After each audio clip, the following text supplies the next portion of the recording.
Sounds good.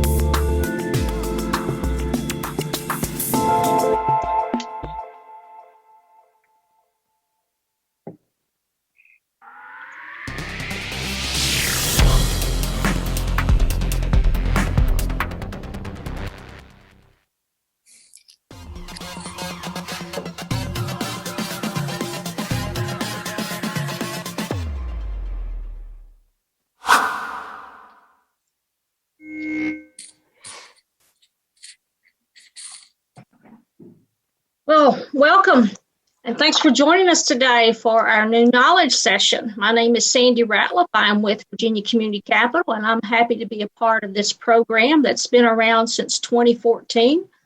And that's hard to believe how much content that we've put out in those in the last 9 years. I'm happy to partner in this program with the Washington County Chamber of Commerce, the Virginia Highlands Small Business Incubator, and the town of Abington. Our goal is to provide and help our new and existing businesses in Southwest Virginia and all throughout Virginia and East Tennessee to obtain additional skills to help them in running their businesses. Some of the housekeeping things, today's session is being recorded for education and training purposes, and it will be made available later this afternoon on the Virginia Highlands Small Business Incubator's Facebook page. And then we have a New Knowledge YouTube channel. So just go to YouTube and look for New Knowledge and you will find that there. Today's topic is very timely, in my opinion, because I think video development and how to get that content out is extremely important in the now and going forward. I know when I want to know how about anything, that be a product or how to fix something or what's the best out, I go to YouTube or some other channels to watch content that someone's put out there instead of me reading. But I'm excited to have two people that I respect and admire and who's been supporting this New Knowledge program for several years. That's Rob Bunch with the Leverage Group and Carrie Cannady with StarScape Media.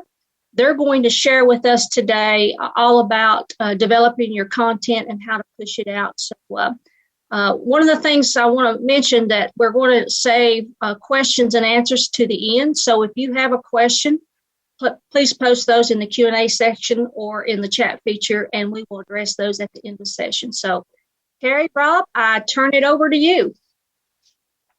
Thank you so much. Can you guys hear me okay?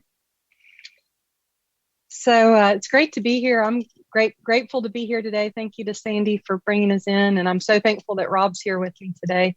For those of you that don't know me, I'm Carrie Cannady. I've been the owner of StarScape Media, small production, video production business based out of Bristol. And I've been in business about 15 years. And for the last few years, I've been doing a lot of work in conjunction with the Leverage Group. And Rob's here with the Leverage Group today, and we're kind of tag teaming this presentation on video. And video has been, it's been a hot topic for a number of years. Even pre-2020, video was a hot topic. And now today more than ever. And so it's great to know that folks like you are really interested in the subject, and we're excited to be here today to share. So just to start off, I just want to talk about why video. Why is video such a hot topic? And for me, it really boils down to the power and the combination of both sight and sound. And video is something that really takes us places. And I started to insert a couple of videos into the presentation, and I thought, no, I won't take your time up with that because everybody knows video. Everybody sees video. We all consume a lot of video, even more so than we even realize probably. But we all know that it's more powerful to actually see in the example of a waterfall. If I tell you that a waterfall is powerful and beautiful, you can start to kind of conjure that image in your head. But if I play a video for you of a waterfall and you can hear the rushing water and you can see the magnitude of the waves that are rushing over a waterfall, then it literally takes you to that place. And so for me, that's the power of video. It's the power of the combined sight and sound. And so it's the most powerful medium that we have in this media world that we live in. It's really the most powerful medium that we have to express thoughts and ideas. And so, Rob, if you want to hit the next slide. So I'm just going to run through real quick a few stats that will just kind of help back up this theory that video is so powerful. 83% of human learning occurs visually. The brain processes video 60,000 times faster than the written word. And that to me is just mind boggling. And I've always known, I've been in video for 20 plus years, and I've literally produced thousands of videos over the years. And I've always known that video was such a powerful medium and such a great way to take a massive amount of information and condense it into, a video that is easy to follow, that you really don't even have to think too much about. You literally just sit and consume the content, and your mind just takes it all in. A few other stats for you. Viewers retain 95% of a message communicated via video compared to 10% reading text. So again, just supplementing the thought that video just is something that immerses us in the content, and is something that we don't even have. I think when we're reading, you have to think and process, but with video, you're just soaking it in like a sponge. Next slide, if you will. 94% of those surveyed say that they watch video to learn more about a product. And I heard Sandy say that in her opening, that video is a portal that she turns to a lot. I think we all do. Anytime we want to learn something today, it's just real easy to jump on YouTube. And we like to say YouTube University, because there's literally almost nothing that you can learn or not learn from going to YouTube and doing a quick search and seeing what's out there. And you can actually watch somebody do something that you're looking to do. And lastly, people are swayed to purchase 84% of the time when they see a video that demonstrates a product. So to me, that's, again, extremely powerful, and just backing up this concept on the power of video. So if we want to think about the power of video, 87% of online marketers utilize video content. And that's something that Rob's going to talk about a lot today in his part of the presentation. As a marketing expert, just the value of video for marketing. And 93% of marketeers surveyed say that they've landed a new customer thanks to video on social media. So all of this telling us that video is a powerful medium. But now I think it comes, now that we all know that, and we know too, in this day and age where we're so driven by social media, that video is kind of king in the social media marketing world. And why is that? It's because algorithms, portals tend to like to push video, and in their algorithms, they push video. And so therefore, we tend to see video over other content that's shared. So video is a great way if you're wanting to promote your business to be seen and also to be heard, since video is the combination of sight and sound. So all of those things speak to the power of video, but now it comes down to why and how can you, knowing that, make video work for you. So moving right along, there's lots of ways to utilize video, so many ways. It's almost overwhelming, even for me as a video producer, the multitude of ways that there are to utilize video. And if you're a small business and you're thinking, okay, how could I incorporate video into my marketing efforts? Here's just a list of a few examples. Doing a company overview, interview-based Q&As where you're answering questions about the service that you provide or the products that you have.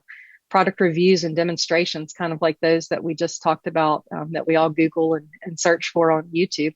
Behind the scenes videos, those are super hot today, because I think people are more and more wanting to see, reality shows kind of sent us down this path a few years ago. And we started to realize that people love sometimes the unproduced content or the lesser produced content more than they really love the produced content, because we all want to connect with those things that are really real to us.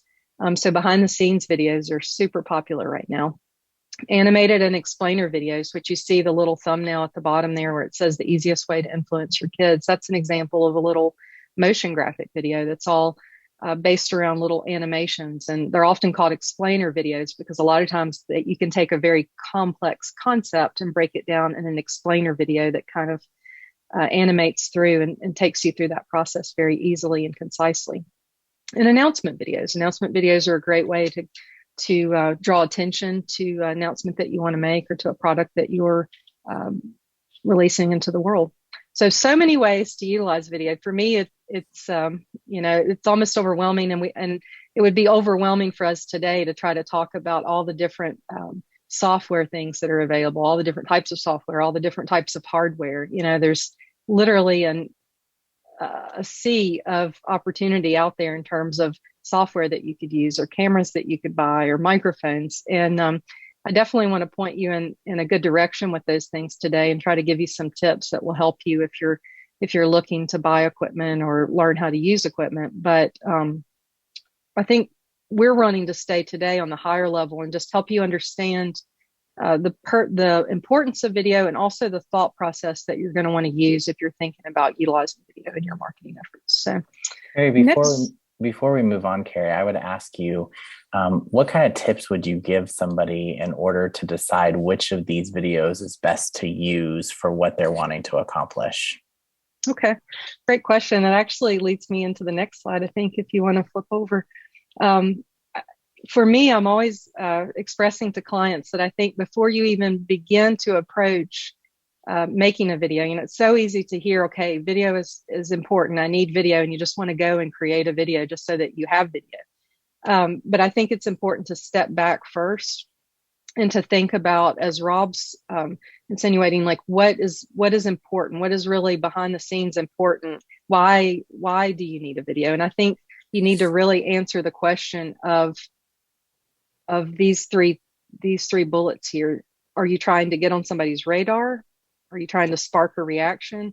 Are you trying to teach somebody something? Because it's hard to, you can create a video that in a number of ways may do all of those things, but in general, it's good to really come up with a strategy. And that's a lot of what Rob does with the Leverage Group. And, coming on the back end of that, and a lot of times they'll come to me with a strategy in mind, and then I work on the actual video production, but it's all been thought out in advance by a strategy. So you really want to start strategizing, and both of us are more than willing to help with that. That's what we do day in and day out, especially Rob on the strategy front, and then me implementing that on the video production side. But, to really start asking yourself these questions. What are you looking to accomplish? And then if you'll hop over to the next slide, Rob. Working from your biggest goals and objectives. So I think if you can answer that question first, what is my objective? What is my real goal here? And then come up with a strategy from there on, what kind of video could best serve your purposes. I always say mix it up. I like to, for me, video is a creative outlet, and we're living in such a media saturated world where there's so much content out there. I think that you always want to do something. It doesn't have to be a mega blockbuster, but for me, I always want to do something that's got a creative catch to it, or got a creative hook, or that's going to be different from what I've done before. I like to say, as a video producer, that I never like to make the same video twice, because I always want, to put fresh content out there, something that's going to offer somebody something new, or maybe a new just visual that they haven't seen before. And at the same time, in making the most of video, I've listed here the importance of building a library, because, gone are the days where, when I first started out in video production, we would get inquiries from clients that wanted one video, and they just wanted a video that could live on their website and could be a good overview for their company. And so we would produce that video, and that would live on their website for a year, or 5 years, or even 10 years, and that would be their video content. But in today's day and age, people are looking for content that is continual, content that they can always count on you to, share something new, share something fresh. So I think building a library is hugely important, and that's where you're going to, create a YouTube channel, or have a folder within your Facebook where all your videos live, and that's where you start to build a library. So flipping on to the next one, a big question that I get a lot is, with this concept of video, yes, I know I want video. Yes, I know I need video, but can I do it myself, or do I need to hire it out? And I think that's a great question to ask. And I think, as I alluded to earlier, we're living in the day and age where people aren't always looking for highly produced content. They're not always looking for some huge big production. A lot of times they just want to see and hear from you, and that may mean a cell phone video that you record on your own, or it may mean something that you can very easily do in house. But I think, when it comes to thinking through that topic of, do I want to produce the video myself, or do I want to hire that out? I think there's a number of things to think about. And for me, one of the big ones is equipment. And here in this image, you see a nice shiny camera and a nice lens there. And, we're living in the day and age where all of us are carrying around cameras. I mean, we've got these cell phones that really have pretty nice cameras on them. So they have their limitations. And I think that's where you're just going to want to do some research or have a consultation with one of us, where we can kind of help point you in the right direction. But there are limitations to using a phone. You want to think about things like storage and how much content will you be rolling out, and what are your deadlines? And do you have I like to tell people that anybody can really learn video in this stage. You can go to YouTube University, you can learn the nuts and bolts of video production, but it takes a lot of time, and it takes a lot of expertise, and there's a lot of times technical challenges, and there are things to think about, like the amount of RAM and hard drive space that you have in your computer, and processing power. And, there's a lot of things to think about there. And so I think when it makes sense to hire video out is when you don't have the resources in house, if that's from a time standpoint, to be able to, not just go out and shoot a video, but actually do the strategy piece. And really, do you have the time, and can you dedicate yourself to really coming up with strategy, and then keeping that consistent content, so that you're not just creating one video and leaving it out there, but that you've got a system that's going to increasingly produce content that's going to help engage an audience. So those are all a few thoughts when it comes, and I'm happy to, Rob and I will be here to answer questions after we both present. So if you have questions, if this conversation is sparking questions for you, please bring those up after the fact or after the presentation. But, I think there is still a place for production values matter. I'm high on production values. And when I produce a video, I like to bring in lighting and quality sound and all of those kinds of things. And I think there's definitely still a place for that. And there's certain projects that really, every project warrants good audio, but, you want to, that's something that I'm happy to help clients think through is this a project that should be done in-house and can be done in-house, or is this something that you want to hire out? So like I said, a lot more questions and answers perhaps at this stage in the game, but happy to help anyone that I can with that one. Okay, a few resources for you. Like I was saying earlier, it can be overwhelming, all the things that are out there. But I just wanted to point you in the direction of a few resources that may help you if you're thinking about video, or if you want to learn more. Videomaker.com is a great resource. They include a wealth of articles in their content every month that really start with the basics of creating video and deal with a lot of those entry-level questions, like what camera should I buy, or what microphone is best, and what software. They break down a lot of those things. So it's a great resource. You can go to videomaker.com, and they also have a printed magazine that you can find in most pharmacy stores and that kind of thing.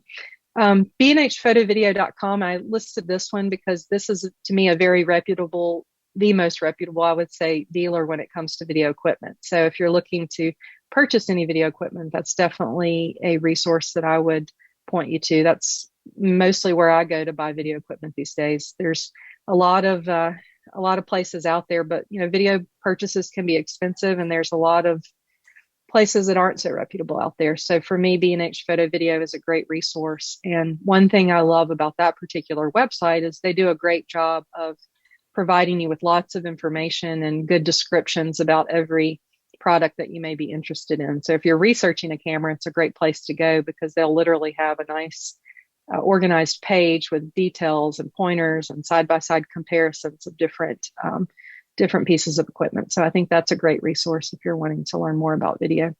Canva.com, I'm sure you've all heard of before. That's a great resource if you're looking just to create some short video content, and they're known for their ease of use, and you can create some nice looking content through going through canva.com. So definitely want to check that out if you haven't before.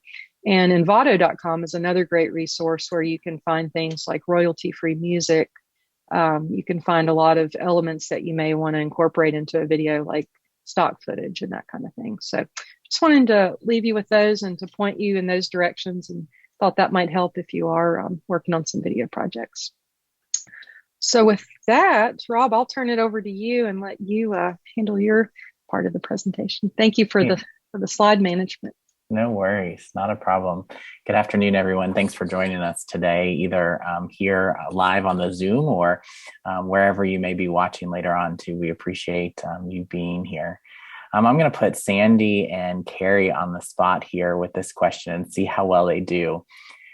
If you all needed to guess, how many minutes does the average consumer spend per day watching online videos? So Sandy, we'll go with you first. How many minutes per day?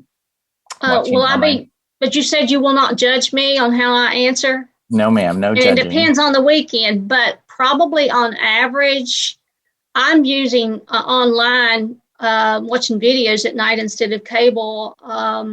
And I would say 7 hours. 7 hours per day? Yeah, when if you're checking things online and so forth, it may not be that much, but that's a weekend. Yep. How about you, Carrie? What would you say? I should probably already know the answer to this question, but it's going to be a guess for me too. I'm going to come in on the lower end and say 2.5 hours. 2.5 hours. Okay. Well, we'll convert both of those answers to minutes, but what we're looking here is it's 100 minutes per day. The average consumer spends watching videos, but if we work that out for an entire year, that's 25 days per year per consumer. So I use that to just say lots of people are watching online videos every day. They're consuming that content. They're used to consuming that content. Carrie alluded to it several times throughout her presentation, but video is king. And if you as a business owner or as a marketer within your business aren't utilizing video, I would highly encourage you to really build that into your strategy as you move forward. And obviously being at a lunch and learn like this is the first step to kind of understanding that and understanding the importance of that.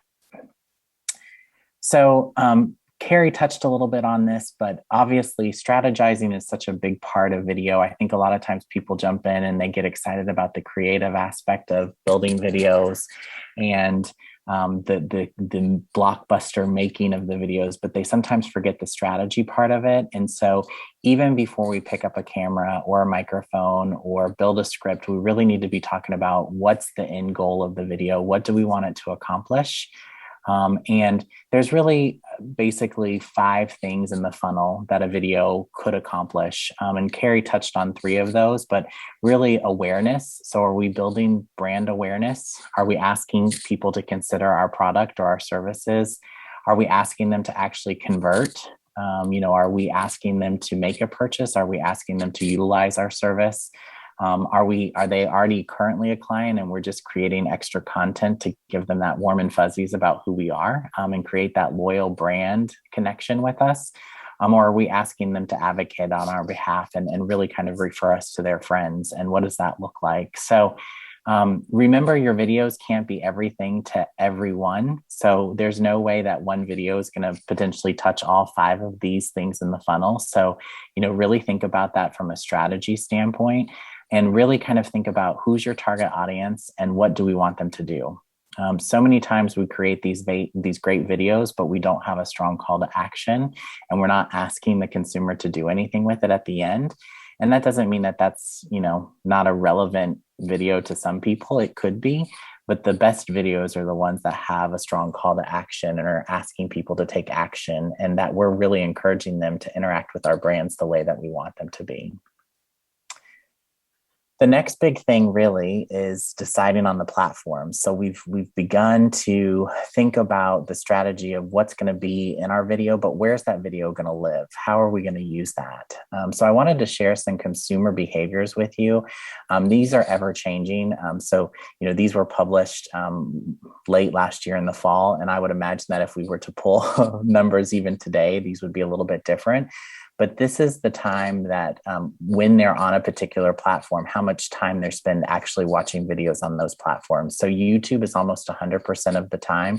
Same thing with TikTok. So those consumers are on those platforms to watch video content.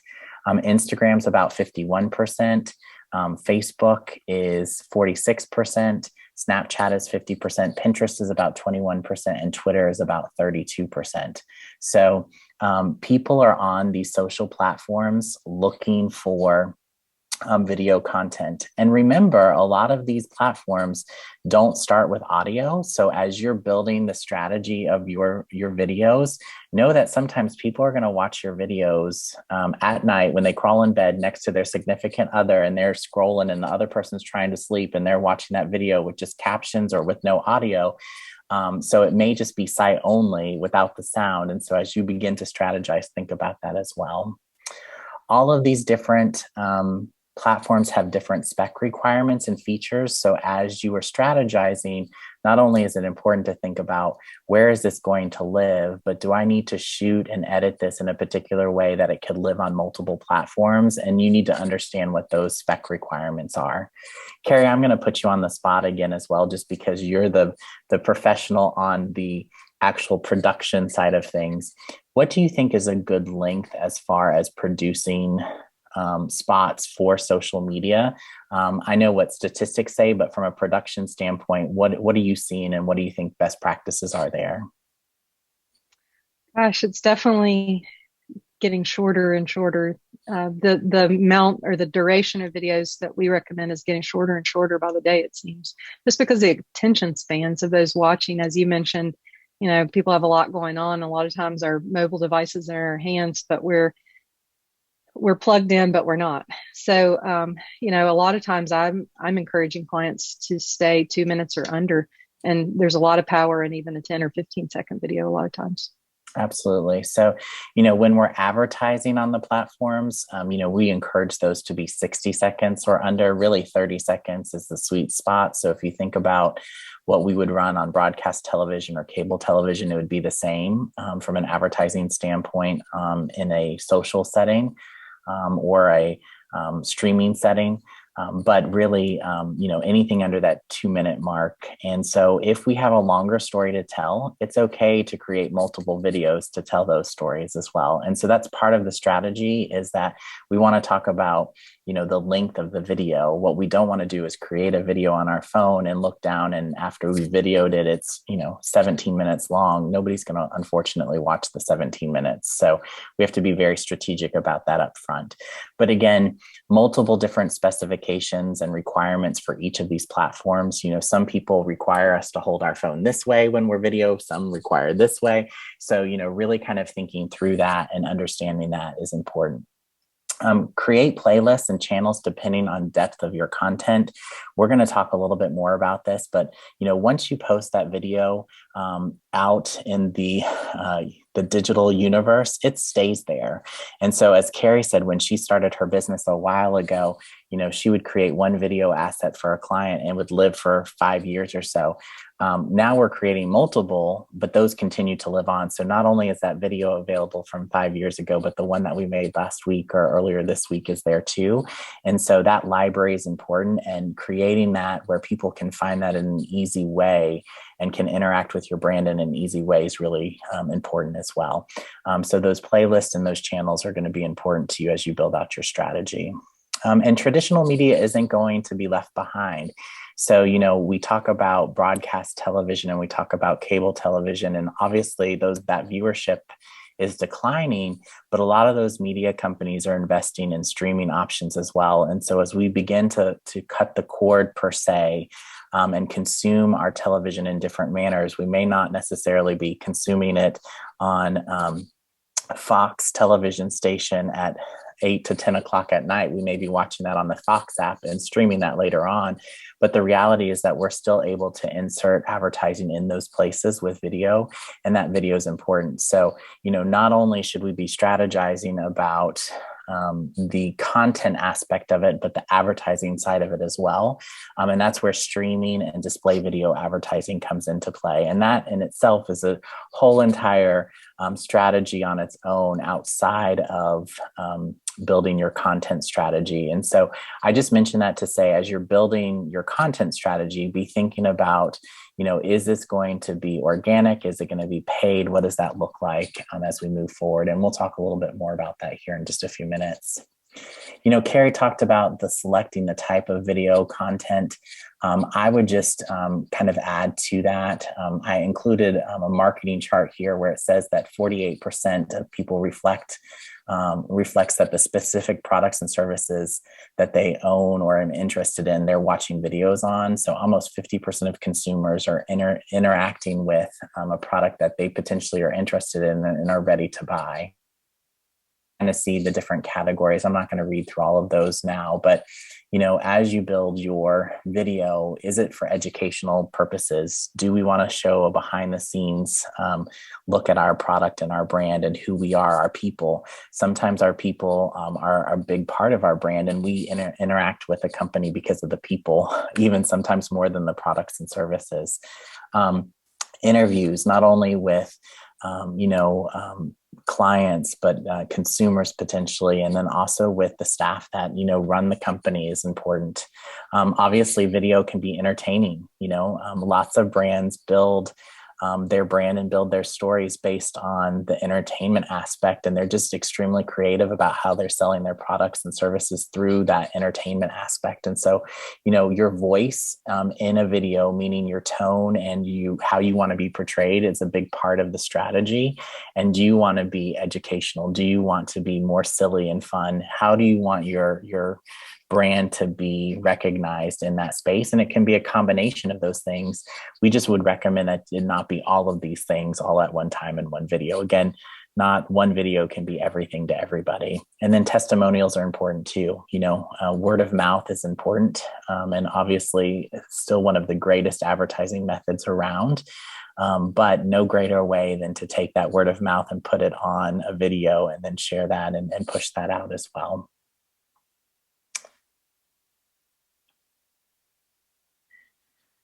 So we've made it. Now what do we do, right? So we've kind of talked about the strategy, and we've decided what type of video that we were going to have. How are we going to push it out? And, like any good thing from a building standpoint, we also need to have a plan of what it's going to look like after we've built it. How's it going to be utilized? And so, our recommendation would be to have a content plan and work it. This video shouldn't be a one and done. We shouldn't just create a video, push it out one time and never talk about it again. Just stick it on the shelf and let it collect dust. We need to get as much life out of that video as we possibly can. So we can take snippets of this video and add it to snippets of this video and combine them and freshen them up a little bit. We can create different versions and push them out on different platforms. We can roll them out on different platforms at different times. So, that's all part of this strategy piece. But it's important that we not just spend all of this time and energy creating a video and just putting it out there once and then expecting it to be this blockbuster hit if we're not going to do the work behind pushing it out effectively as well. And sometimes that means multiple times. It's important that we know the difference between organic and paid reach. If we were having this conversation 5 years ago, 7 years ago, we would be able to push something out social media, and everybody within our universe who followed us or who interacted with our brand would be able to organically see our posts. Unfortunately, gone are the days of that. Mark Zuckerberg and Jeff and everyone else in that space needed to make money, and so they began to monetize their platforms. And so with that came paid advertising. And so, it's really important that we understand, our organic videos are going to only get so much lift organically unless something goes viral, and which could absolutely be the case. But we can't just guarantee something's going to go viral. And so we need to potentially, if we want to reach people, we need to think about how much it's going to cost to effectively reach them in this space and look at putting together a budget for that as well. So it would stink if you spent all of this time building this beautiful video and pushed it out and only 10 people ever saw it. And so We want to see as many people as possible. And that's a big part of the strategy as well. And so not only do Carrie and I help with kind of building the strategy of how to build the content, but we also would be more than willing to help you look at how much you need to be spending from a advertising standpoint to push that out, and even show you how to do that on your own as well. And that could just be another lunch and learn topic, Sandy, down the road for others if they're interested in knowing how to advertise in the future. Obviously, we need to have a strategy of what we want, again, the video to accomplish, and we need to budget and plan accordingly for that. And so, again, we need to roll that out at the right time. When somebody creates a blockbuster movie at the theaters or on streaming that we're now able to watch in the comfort of our own home, for about the same price, they're very strategic about when they release that. We need to be the same as well. So just because we create a video on Monday and it's ready Monday night at 11:30 at night when we're done doing that aspect of our work for the day, doesn't mean that we need to post it right then. We need to be strategic about when we push that out and how we do that. And then, of course, we need to ask our network to share it. So, people that engage with your brand every day, your friends, your family, your coworkers, the people that work for you, they all need to be sharing that, because the more those videos get shared, the more the algorithm likes that as well. And then it becomes able to be viral as well. On the back side of things, after we post them and after they go out into the world, it's important that we understand and analyze the metrics. So each of these social platforms, as well as third parties, have the ability to track metrics as far as what's happening with our videos. And it's important that we understand those metrics and we understand what we're hoping to accomplish with those. So some of the metrics that we look at are view counts. So how many viewers have looked at our videos, unique and duplicated? What's the watch time? So out of the minute spot that we've posted, are people only watching 5 or 6 seconds? If so, then we're not grabbing them in and we're not getting their attention and we're losing them. So we need to figure that piece out. Is it being shared? Is it being liked? Are people commenting? What's the engagement levels, right? And so all of that's important. And so again, when you think about strategy, this is part of the strategy that you want to be thinking about, is what of these metrics is important to you. Again, knowing that we can't be everything to everybody. And so not every single one of these metrics is going to be off the charts, right? But knowing where to find the metrics on your social platforms and how to look at it will help you build additional videos that have great impact for your consumer as you move forward. Obviously, we want to find what works and we want to duplicate it. So if we have that blockbuster hit, we want to recreate that. And so we want to make sure that we understand these metrics so we can do that. Keep learning. Carrie and I are students for life. I think Sandy would tell you that she's a student for life as well. And so we learn every day. Not only are we learning new techniques with how to build these videos, but social media and how we consume and how the consumer consumes media is changing every day. And so when we just think that we figured it out, Facebook will change their algorithm and we need to figure it out again. And so I would just encourage you to keep learning. Don't ever say that you're a video expert or a marketing expert, because you may be able to be a pseudo expert, but we should be learning every single day. And we need to make sure that we're using the math and science of the platforms to our advantage. So make sure that we're taking advantage of the tools and the resources that those platforms are providing for us. We've already talked a little bit about the fact that video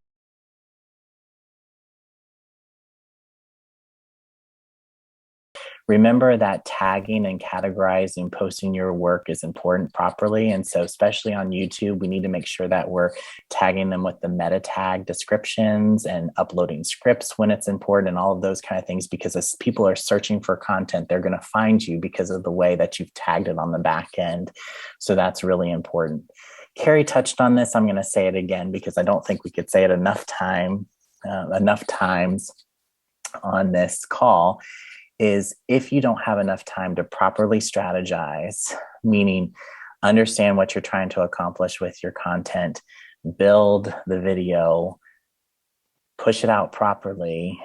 If you don't have enough time, because as a business owner or marketer, you're wearing 15 hats in your organization, and trust me, we all understand that because we all do that. Look to hire a professional.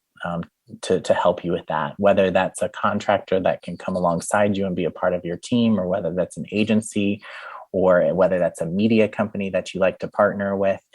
Whomever that may be, there are people out there that this is their jobs to do this, and it doesn't have to be a full-time position for your work. But if you're wearing multiple hats and you don't have the time to do it, add somebody to your team that can do that, because it is valuable. And remember, if the video is effective in doing what it's supposed to be doing, there's going to be a return on investment.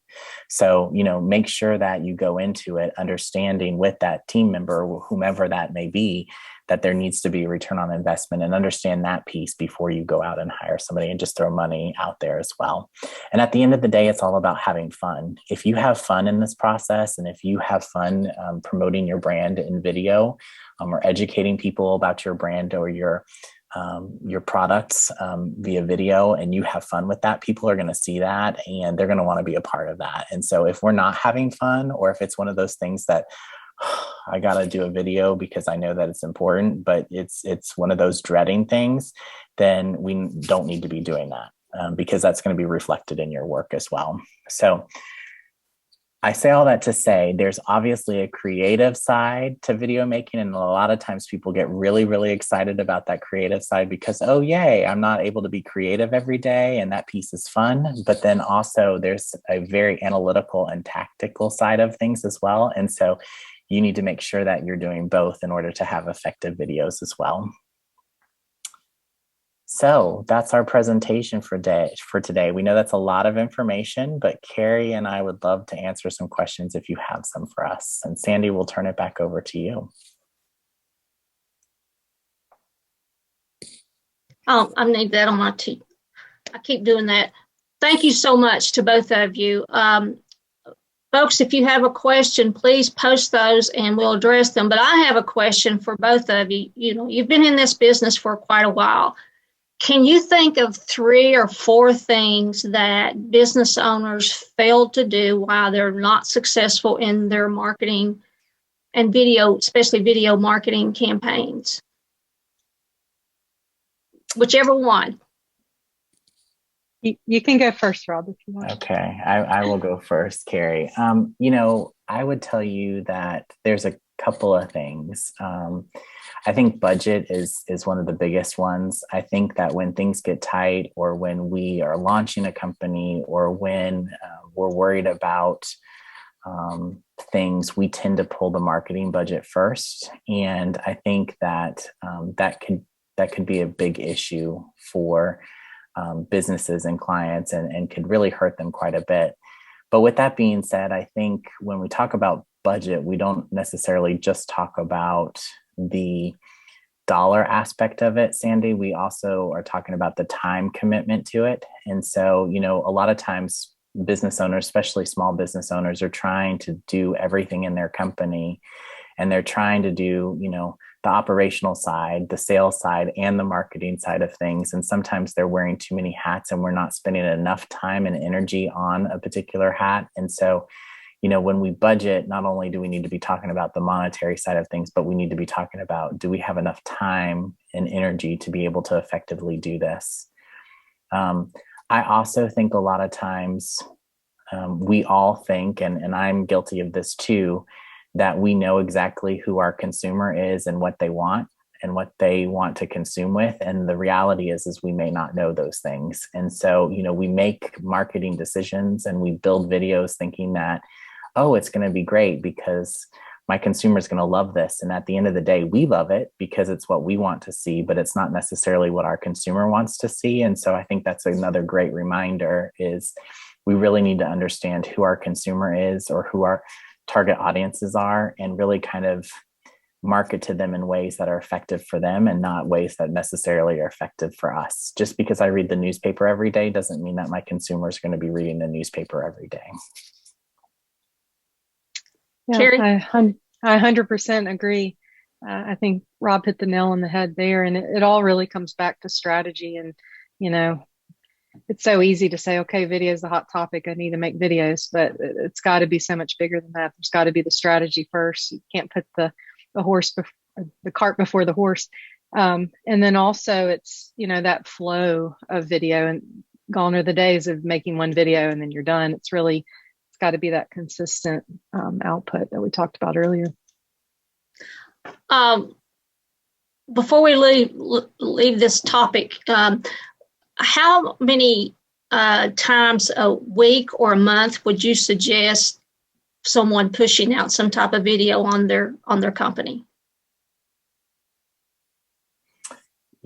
I think that people should be engaging with their consumers on a daily basis. I don't necessarily think that needs to be video, but we need to be sending out content on a daily basis in the social media platforms, and it varies by social media. So, how often we do that varies. I think that's such a hard question, Sandy, because we have multiple industries probably represented on this call. And, a manufacturer may need to do it way less than somebody that's in a retail boutique that could potentially show something every day new, right? And so I think, if I were starting out, I'd try to build a realistic, and I was doing it myself, and I was wearing multiple hats within my organization. I would build a realistic goal of trying to produce maybe 2 new pieces of video content a month and see how that goes and how that's engaged. And then I would add on to that and see what my consumers want and how they're engaging with that and how often. Carrie, you agree? Yeah, absolutely. I think that's a great place to start. And then, we talked about building a library, and it doesn't take long. You do 2 videos a month, and pretty soon, in a year, you've got 24 videos living in the library, so that's where it's at. It's just that consistent trickle. Thank you. We've got a question from Clint Waddell. He says, Carrie mentioned several websites. I'm more interested in learning how to edit my own videos. Where do I start? I have capable camera equipment. I just purchased a DJI Maverick, but I need to know how to edit those. Okay. So videomaker.com is a great resource. They really speak to that topic a lot on there. So I would start there and just kind of maybe do a search on that website. And I think you'll find some really good resources there. There's, whether you're on a Mac or a PC, there's different portals, and there's a lot of free software. There's a lot of free software that's out there today. A company called Blackmagic has some software called DaVinci Resolve, and it's extremely robust, and it's also free. So that's great. But again, you really have to, make sure you've got storage and RAM and, processing power with your computer too, depending on, how heavy and what kind of, every camera shoots on different types of files or packages files differently. So you'll definitely just want to do your research, make sure that your computer, your editing machine is best suited for the kind of video that you're working on. And then you want to make decisions based on editing software from there. But I hope that helps. Clint or others online, do you have any other questions? Kathy was, after I started, I think she had a question, but I think she's walked away. But even, let's say that everybody carries a mobile device around and has a camera.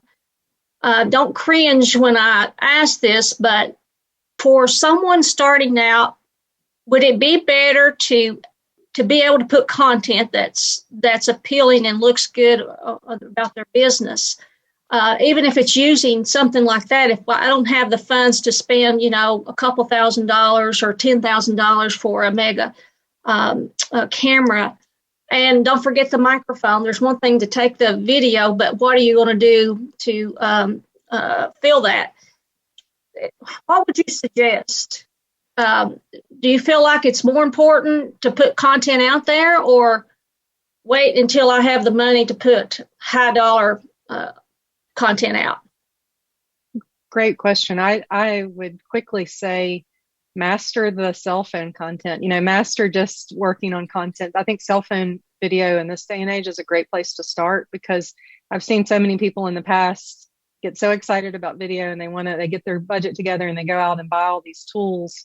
And then the next thing they know, they don't have the time. There's a learning curve often to learning how to use these things, and they don't have the time that it takes a lot of times to master those tools. So I think to start with the tools that you already have. Start creating those little, even 10 or 15 second snippets. Use something like Canva to start working in those ways. And yeah, once you master that, I think that's when you want to start looking at, okay, let's look and see, maybe there's some other tools, because phones do have their limitations. A lot of times it's storage space or low light, capability, or even battery life, so those are some of the limitations, but definitely a great place to start. Robin? Yeah, I would just add to that. I think that consumers are used to not everything being so overly polished. I think if we were to even look at, let's use JHL and Josh Smith as an example, and Sarah Diamond, we see them polished on the news every night at 11.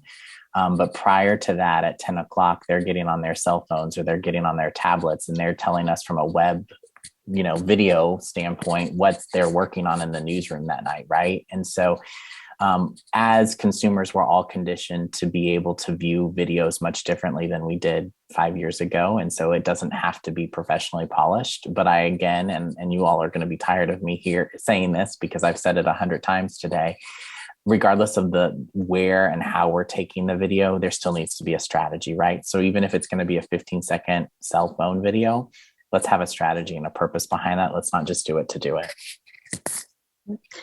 And would you suggest before when you take that out of your pocket or you're planning on it the day before, is there an outline of things when you're getting ready to work on a video? What do you look at?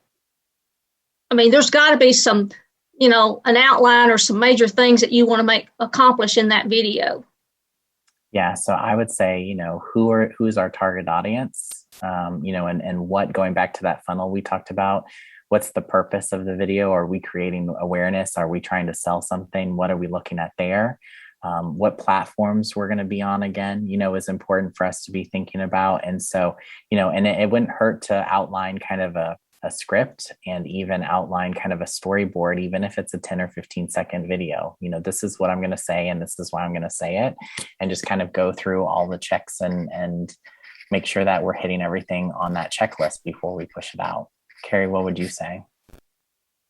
Yeah, I would say amen to all that. And then I would say on the technical side, some things to think about would be, if you're shooting with a cell phone, some portals, like TikTok or Snapchat, et cetera, may give preference to vertical video, whereas other portals, YouTube, horizontal video. So yeah, strategy, know your portal and what kind of orientation you want your phone to be in. And also, I see a lot of people historically shooting in front of windows or something like that. And I would just say, pay attention to lighting. A window can be your best friend when you're shooting. It can provide some nice natural light to light your subject, but a lot of times you want to avoid standing somebody up in front of a window where the background is actually brighter than the foreground. So basic lighting, you don't even necessarily have to have these big investments in lighting. You can go pretty far with an LED light that you could buy at Best Buy or order online, or you could use natural light. But just pay attention to lighting. Notice what looks good and what doesn't. And same with audio. You don't always have to have a fancy microphone.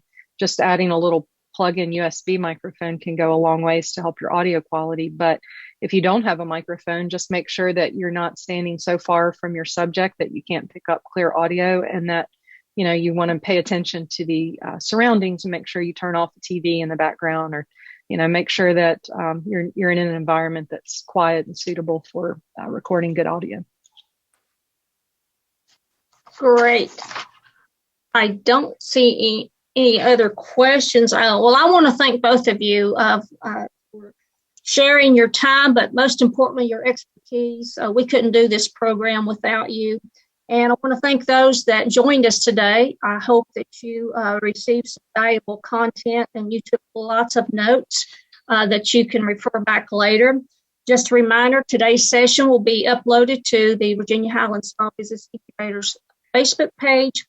Also, the Chamber of Commerce, Washington County Chamber of Commerce, posts that on their Facebook page, and it's going also on our YouTube channel, A New Knowledge, where you'll find probably over 200 videos that we've posted up there over the years. So whenever you have a question about developing video or fixing financial projections or anything like that, please please take advantage of these videos because we've got them up there and they were shared by experts. I want to also put in a plug for our next new knowledge session, which will be on March the 9th, and it will focus on reservations and event planning services and costs with the growth of tourism and outdoor adventure and taking advantage of locations in Southwest Virginia, these empty buildings and so forth to play music and so forth. There comes with that a need to plan that event so it's going to be successful. So Kim Davis with the Southwest Virginia Cultural Heritage Foundation, or we always called it Heartwood, and she was also with the birthplace of country music and some other organization, is going to share her knowledge on how to set up events, things you need to look at and to do. And I hope you can join us there. And I also want to say, Kathy or Nita, my partners, do y'all have any questions or anything? I had a question, but Clint asked it and it was answered well. And so Clint and I are on the same wavelength, apparently. Great. Thank you all. We can't do this without folks that volunteer their time and energy, and we understand that it takes a while to put together presentations and to do all of this, and folks are benefiting from your knowledge, and I just appreciate everything that you've been willing to do for us over the years. Thank you, and we've got notes from folks that viewed too today and was thanking you. So if you all would mind sharing your PowerPoint, I will be happy to push that out to our viewers today, that they might want to have that as a resource in the future, so they don't have to figure out where was that online. They can have that, and I'll be happy to share that out. Again, thank you, and I hope to see you in a couple weeks. And as I am always saying anymore, be a blessing to somebody today. We all need it. Thank you, and have a great day. Bye-bye. Thank you all.